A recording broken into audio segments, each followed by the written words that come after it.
హర మహదేవ్. స్వయంగా పరమశివుడు ధ్యానం చేసేటప్పుడు ఉపయోగించిన గురుమంత్రాన్ని మీకు ఈరోజు నేను చెప్పబోతున్నాను. పార్వతీ అమ్మవారు భైరవి విజ్ఞాన తంత్రంలో గురు శిష్యుల సంభాషణ జరిగేటప్పుడు పరమశివుడిని ఇలా అడుగుతుంది, నేను మీ దగ్గరికి గురుమంత్రం కోసం వచ్చాను, కానీ వచ్చిన ప్రతిసారి మీరు ధ్యానంలోనే ఉంటారు.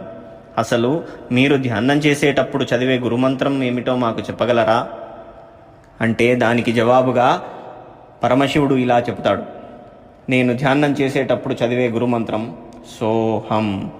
దీనినే మనం కూడా ప్రయత్నించవచ్చు. మీ కళ్ళు రెండు మూసుకొని మీ దృష్టిని కనుబొమ్మల మధ్యన నిలిపి శ్వాసను లోనికి మెల్లగా తీసుకోండి.